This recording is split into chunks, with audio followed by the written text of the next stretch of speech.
Thorndale. Thank you, Giuseppe, for the invite. Let's go through the interview questions. First question, Thorndale emerged in 2021 during the post-COVID era. How did the band come together and what was the initial vision for your music? We got together after Guz, our singer, in this band at Iraq. After we released our first album, we started talking about maybe creating a band, a stoner doom band. We talked about this over beers, so it became a reality. I looked for musicians. I found Peter via his band, Primal Charge. The rest is history. The initial vision for the music was exactly that, doom, very Sabbath-oriented or influenced doom stoner. I had a lot of spiritual beggars in mind when we started writing, to be honest.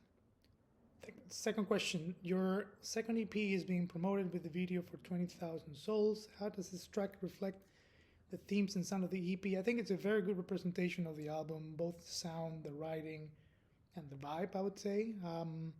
So yeah, is it a thematic EP? No, it's not, but it deals with kind of common themes, if you will, and 20,000 Souls is a great representation of that, both the message behind it and the music, I would say. Question 3, Thorndale is composed of musicians from different parts of the world. Yes, we are. How does this international mix influence your creative process and the band's dynamic? To be honest, there's a lot going on in there, right? Peter is like 10 years younger than Martin, Guz, and I, so he's got a very different set of, not very different, but interesting and diverse set of musical ideas. We all have common, I would say, metal, classic metal background. There's a lot happening there, right? So you're right with the international influence. So Peter's Canadian, there's he brings a lot of the southern rock in it. So that's Goose.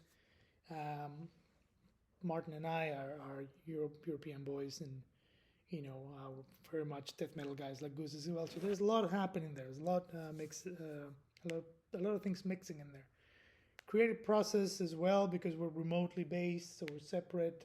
Martin is not far from me, but there's different pockets of writing. So yeah, of course that influences the creative process and the dynamics. But I think it's amazing. We're not, of course, the only band that does this. More and more, some of the bigger bands as well have people, split across the ocean and whatnot. Question number 4: your music often explores struggle, resilience, and the darker sides of the human condition. How does personal experiences and global events shape the stories behind your songs? 100%, I would say. I think the lyrics and the vibe is 100% based on what's happening or what has happened.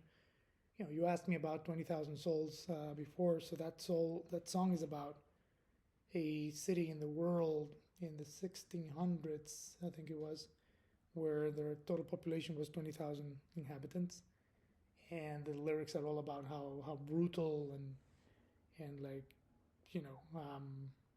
raw the law and life was in cities like that back in the day. So yeah, 100%. There's a lot of current events in those songs as well, I would say. Last question. After releasing Spiritual Chains, what can fans expect from Thorndale in terms of live shows, touring, and future recordings? So we're working on our third album. The big news is that it's not going to be an EP. It's going to be a full length. We're halfway there, I would say. Sounding very good. There's 9 songs. Sounding really good. We're going to be playing some live shows in the summer next year. Anything else that we can do in between, but there's a couple of shows confirmed I can't share yet. But one of them is in Eastern Europe, another one is in Western Europe, and like I said, anything else in between. So yeah, expect the new album and expect to see us on the road. Thank you again. Grazie mille. Have a great day. Keep metal.